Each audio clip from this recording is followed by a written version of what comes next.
إن الحمد لله نحمده ونستعينه ونستغفره ونعوذ بالله من شرور أنفسنا ومن سيئات أعمالنا من يهده الله فلا مضل له ومن يضلل فلا هادي له أشهد أن لا إله إلا الله وأشهد أن محمدا عبده ورسوله قال تعالى يا أيها الذين آمنوا اتقوا الله حق تقاته ولا تموتن إلا وأنتم مسلمون وقال تعالى يا أيها الناس اعبدوا ربكم الذي خلقكم من نفس واحدة وخلق منها زوجها وبث منهما رجالا كثيرا ونساء واتقوا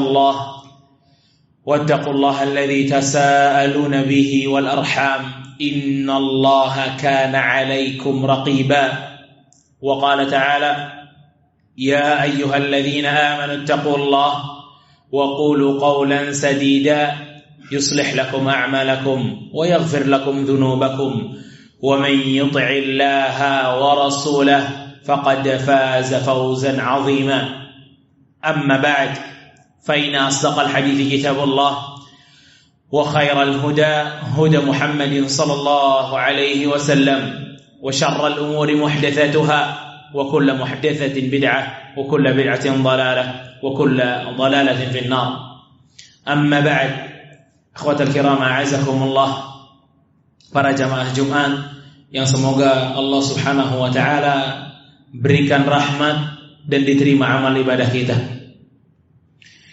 Ikhwatal kiram a'azakumullah. Ada sebuah hal yang dibicarakan oleh para ulama yang mungkin kita sedikit unik mendengarnya. Sebagian para ulama mengatakan hindari mempersilahkan orang untuk masuk ke saf pertama. Hindari mempersilahkan orang untuk masuk saf pertama. Kenapa? Karena saf pertama di dalam salat itu sangat besar sekali di hadapan Allah Azza wa Jalla. Rasul kita sallallahu alaihi wasallam sampai mengatakan lau ta'lamun au ya'lamun, kalau saja kalian tahu atau mereka tahu ma fi saffil muqaddam, apa yang ada dari ganjaran saf yang selalu lebih di depan, la qur'ah, mereka lebih ingin untuk diundi agar semuanya bisa mendapatkan, tidak main dulu-duluan. Namun ikhwatah, itulah saf pertama, itulah saf yang lebih depan. Makanya di sini di sebelah kanan terutama Anda melihat banyak saf yang kosong. Ahsannya maju, lebih maju lagi. Yang saf-safnya kiranya di hadapannya masih kosong untuk mengisi saf depannya yang lebih maju, agar terlihat juga bahwa kita kaum muslimin bukan kaum yang pecah belah, tapi kita kaum yang selalu bersama. Ikhwatal kiram a'azakumullah. Kalau kita ingin melihat bagaimana semangatnya kita sebagai umatnya Nabi Muhammad sallallahu alaihi wasallam untuk dapat mengikuti bagaimana tata cara ibadah yang Rasul sallallahu alaihi wasallam lakukan, kita ikhwadah walhamdulillah bersemangat kalau mendengar hadis sahih bahwa Rasul sallallahu alaihi wasallam salatnya seperti ini dan seperti itu, maka kita ingin salat kita sebagaimana salatnya Rasul sallallahu alaihi wasallam. Karena juga memang kita mendengar sabda Rasul kita sallallahu alaihi wasallam, "Shallu kama raaitumuni usalli." Salatlah kalian sebagaimana melihat aku salat.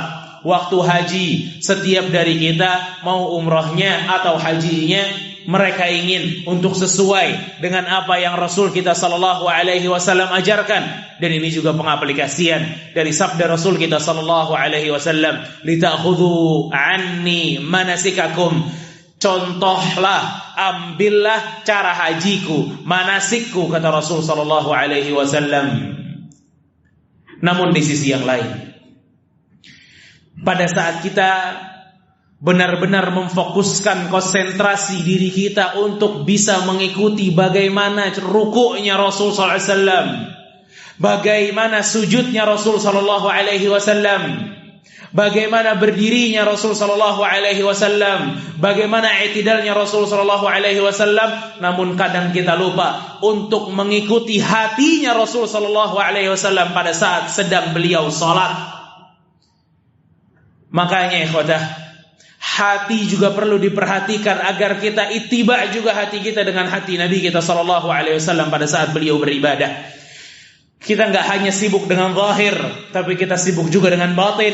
Kita enggak sibuk atau tidak hanya sibuk dengan apa yang terlihat, namun kita juga mesti sibuk dengan apa yang hanya mengetahuinya kita dengan Allah Azza wa Jalla, yaitu perkara hati. Bukankah dalam riwayat Abu Dawud Rasul sallallahu alaihi wasallam mengatakan, "Innar rajula la yansarifu min salatihi." Sesungguhnya ada orang-orang yang selesai dari salatnya, wa ma kutiba alaihi, dan tidaklah pahalanya illa usyruha, tusu'uha, thumunuha, subu'uha, sudusuha. Kata Rasulullah SAW, kecuali pahalanya hanya 1/10, 1/9, 1/8, 1/7. Dan terakhir Rasulullah SAW mengatakan illa nisfiha, kecuali setengahnya saja.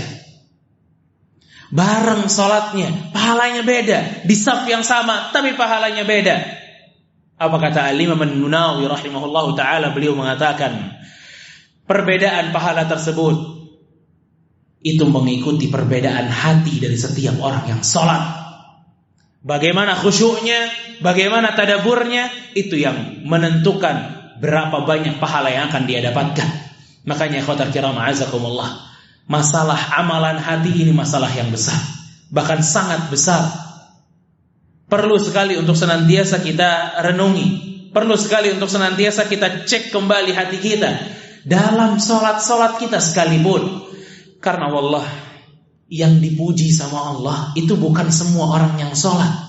Yang dipuji sama Allah yang kalau solat khusyuk solatnya, yang kalau solat hatinya ikut solat. Sebagaimana yang Allah katakan dalam surat Al-Mu'minun, qad aflahal mu'minun alladzina hum fi salatihim khashi'un. Kata Allah Azza wa Jalla, telah berjaya, telah berbahagia siapa? Orang mukminun. Seperti apa mereka? Yang kalau salat khusyuk, yang kalau salat hatinya pun ikut salat, yang kalau salat hatinya bersih dalam salatnya, enggak pengen riya, enggak pengen dipuji orang, enggak ujub, enggak pengen membanggakan diri. Inilah mereka al-mu'minun yang dipuji salatnya oleh Allah Azza wa Jalla. Dari sini ikhwatah, kita mengetahui bagaimana pentingnya untuk memperdulikan amalan hati kita di dalam ibadah-ibadah kita. Ada sebuah hadis diriwayatkan oleh Al-Imam Ahmad rahimahullahu taala dari sahabat Anas bin Malik radhiyallahu anhu. Anas bercerita, "Kunna julusan ma'a Rasulillah sallallahu alaihi wasallam." Pada saat kami lagi duduk bersama dengan Rasul sallallahu alaihi wasallam, Rasul mengatakan, "Yatla'u 'alaikumul ana rajulun min ahlil jannah." Akan muncul kepada kalian seseorang dan dia adalah penduduk surga. Fatala'a rajulun minal ansar, maka timbullah atau muncullah seorang laki-laki dari kaum Ansar. Jenggotnya masih basah karena berwudu dan di tangan kirinya dia pegang sendalnya. Di hari besoknya, pada saat para sahabat sedang duduk-duduk kembali bersama Rasul kita sallallahu alaihi wasallam, Rasul kembali mengatakan, "Yatla'u 'alaikumul ana rajulun min ahlil jannah." Akan muncul kepada kalian seseorang dari penduduk surga. Maka yang timbul atau yang muncul orang yang sama dari yang kemarin, dengan gaya yang sama, jenggotnya masih basah karena berwudu dan di tangan kirinya dia pegang sendalnya. Di hari yang ketiga, para sahabat berkumpul kembali dengan Rasul SAW. Rasul kembali mengatakan hal yang sama. Yadla'u 'alaikumul ana rajulun min ahlil jannah. Akan muncul kepada kalian seseorang dari ahli surga, dari ahli jannah. Dan yang muncul kembali orang yang sama, dengan tipe yang sama, dengan gaya yang sama. 3 kali orang ini disebut oleh Rasulullah SAW min ahlil jannah, penduduk surga, penduduk surga, penduduk surga. Sampai salah seorang sahabat, Abdullah bin Amr bin As radhiyallahu taala anhuma, beliau mengikuti orang yang telah dikatakan oleh Rasulullah SAW penduduk surga. Dia ikuti orang tersebut lalu mengatakan, "Sesungguhnya saya sedang ada konflik dengan ayah saya, dan saya bersumpah saya gak bakal masuk rumah ayah saya itu selama 3 hari. Boleh gak saya izin menginap di rumahmu?" Kata laki-laki ini silahkan. Akhirnya Abdullah bin Amr bin As menginap ke tempat laki-laki yang dikatakan Rasulullah SAW ini penduduk surga. Dia menginap. Namun kita tahu tujuan Abdullah bin Amr bin As adalah mengetahui amalannya. Amalan apa sih yang dikerjakan sama orang ini sampai dikatakan Rasul ini adalah ahli surga? Sampai akhirnya pada saat Abdullah bin Amr bin As menginap di tempat orang tersebut dan tidur, dia tidaklah melihat laki-laki ini bangun tahajud. Enggak bangun tahajud. Kata Abdullah bin Amr bin As, illa annahu idza taqallaba yadhkurullah. Kecuali dia kalau berpindah posisi tidurnya, dia zikir, dia takbir, itu aja. Dan begitu datang salat subuh, ya kita salat subuh di masjid, biasa aja. Dan itu berlangsung selama 3 hari, dan aku tidak melihat sebuah amal yang istimewa dilakukannya. Sampai akhirnya di hari ketiga, Abdullah bin Amr bin As bilang sama orang tersebut, ya Abdullah, wahai Abdullah, sesungguhnya aku ini gak ada konflik dengan ayahku. Yang membuat aku ingin menginap di tempatmu adalah apa yang telah dikatakan Rasulullah SAW. Yatla'u alaikumul ana rajulun min ahli jannah. Rasul 3 kali dalam 3 hari mengatakan akan muncul kepada kalian seseorang dari ahli jannah. 3-3-nya yang keluar kamu, kata dia. Makanya aku ingin menginap di rumahmu. Aku ingin melihat amalmu agar aku mampu mengikutinya. Tapi ma ra'aituka aktsara amala. Tapi aku enggak lihat kamu memiliki sebuah amal yang banyak ataupun istimewa. Enggak. Biasa aja, bahkan salat malam pun tidak, puasa sunnah pun tidak.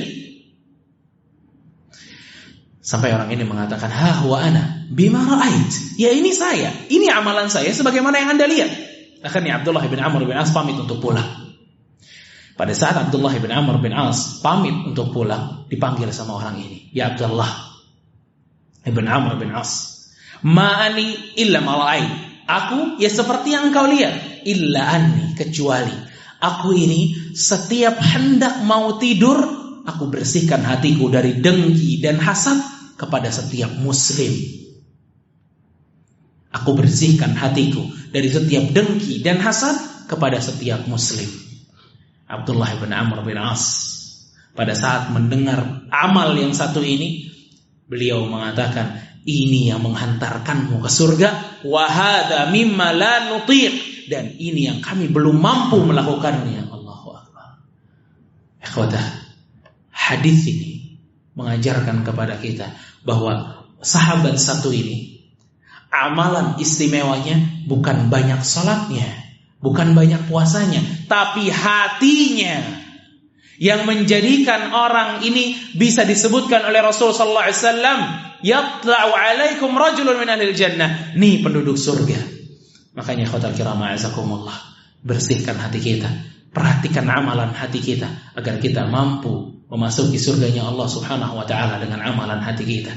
Barakallahu li wa lakum fil Qur'ani was sunnah wa nafa'ni bima fihi min al-ayati wal hikmah. Aqulu qawli hadha wa astaghfirullah li wa lakum.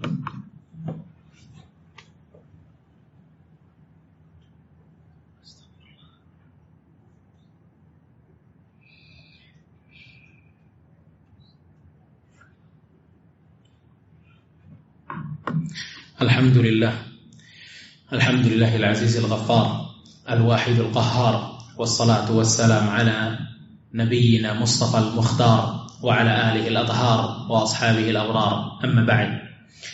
Ikhwatal kiram a'azakumullah, mungkin sebagian dari kita pernah mendengar bahwa Rasul sallallahu alaihi wasallam bersabda, "Law anfaqtum," kalau kalian nih berinfak 1 gunung Uhud emas, 1 gunung Uhud emas diinfakkan di jalan Allah, ma balagha mudda ahadihim wala nasifah, tidak akan pernah kalian mengalahkan pahala sedekahnya sahabat yang hanya 1 genggam saja.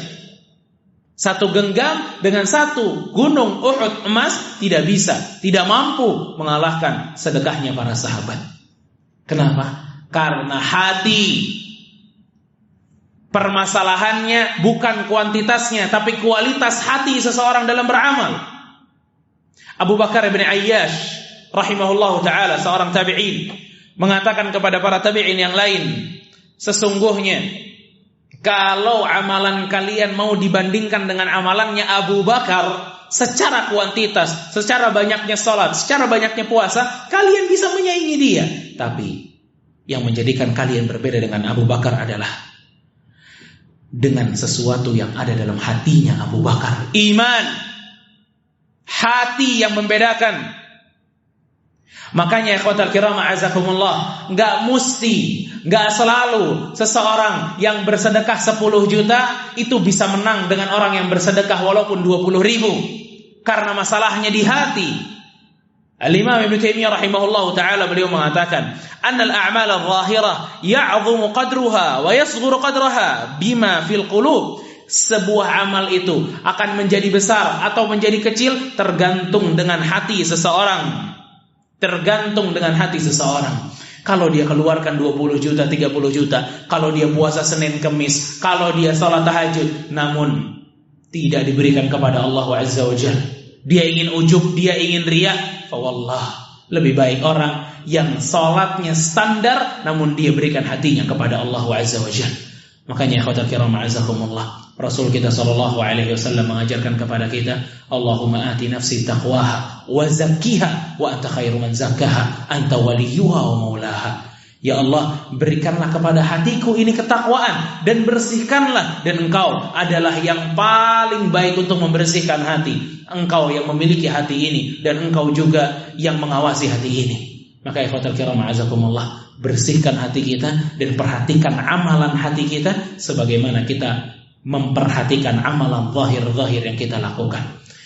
Ikhwatal kiram a'azakumullah, Rasul kita Allah Subhanahu wa taala mengamalkan atau memerintahkan kita kepada sebuah perintah yang Allah Subhanahu wa taala memulai dari dirinya, yaitu bersalawat kepada Nabi kita sallallahu alaihi wasallam. Allah Subhanahu wa taala berfirman, "Innallaha wa malaikatahu yusholluna 'alan nabi, ya ayyuhalladzina amanu shallu 'alaihi wa sallimu taslima."